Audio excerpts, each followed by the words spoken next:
I'd like your opinion on this too. We see that as much as they're hosting Nancy Pelosi on one front, on the other, we're seeing Taiwan government now hectically reaching out to countries like Japan and Philippines right now to find alternative aviation routes, because Chinese military drill there has really disrupted their trade route, and as promised by China, they're also disrupting air traffic. So Japan, Philippines stepping up right now, while China sends out a warning to all those major airlines in Asia to beware. You know, this is where China is trying to squeeze Taiwan. Now, is this squeeze aimed more at domestic audience in China, or is this also aimed at sending out a strong signal to Taiwan that in case there are other such high-profile visits, and Nancy Pelosi did speak about it, that I have come, others would be coming, then there would be costs imposed on Taiwan. And is Taiwan willing to take those costs? Point one. Point two, is the democratic world, and this is the point that Karis was also making, and a very important point, will democracies unite to checkmate an expansionist China? You know, as Prime Minister Narendra Modi had earlier said, the era of expansionism is over. But that's a message that China doesn't seem to get at all, despite a situation in Dokala or in Galwan or in Arunachal Pradesh or even here in Taiwan. China is being checkmated everywhere. But Karis, China's attitude doesn't seem to change at all. China's not playing chess. And there is no checkmate. This is a game of Wei Qi, go. And it's a matter of putting pieces on the board, the global board, for strategic encirclement.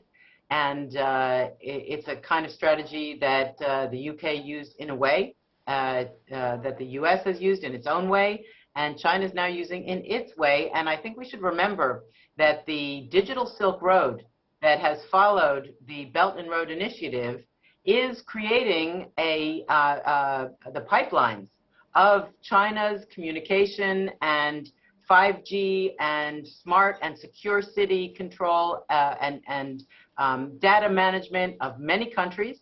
And this is growing. We have to remember that while military is in our face, in the background, there's a lot going on the digital level in space. And these are things that the world needs to keep an eye on. Don't forget that China controls 2/3 of all lithium fields, which and lithium production, which is necessary for most of the EV, the electric vehicle batteries that are necessary for the greening the world. And China runs many of the cobalt, owns many of the cobalt mines. Rare earths is another issue. And so we need to keep an eye on the fact that, while Taiwan controls the chip industry to a large extent because of TSMC, as was mentioned earlier, there is a supply chain and a natural resource competition going on. There's a competition going on for the fourth industrial revolution control, AI, nanotechnology. That brings Israel in because we're very involved and advanced in these fourth industrial revolution technologies. So these are the game of Go is being played on many different levels, and war and military is just the most obvious one. Oh, absolutely, absolutely. But the question that we're asking here, Karis, is in this battle between Xi, as in Xi Jinping, and Xi, as in the ladies, Tsai Ing-wen and Nancy Pelosi, who, in your appreciation, has an upper hand as of now? I wouldn't say either one has an upper hand. Both has challenges. Both have been able to make their points. I do think that Nancy Pelosi has managed to pull off a visit that was extremely controversial, very questionable, the negatives outweighing the positives going into it. We'll have to see how much trouble Taiwan suffers for this momentary satisfaction. But in the mid and long term, I have to repeat, I see this being the trigger for a change in the way that Taiwan sees its own self-defense.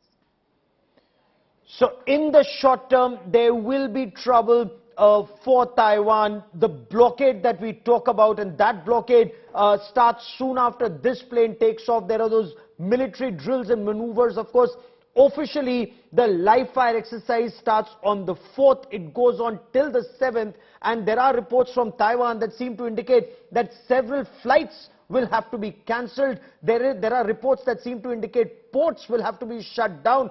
And is that China's punitive action, or just the beginning of the punitive action against Taiwan? In your appreciation, Kareem, Recording stopped. Does it extend even to the United States of America, or will it stay restricted to Taiwan?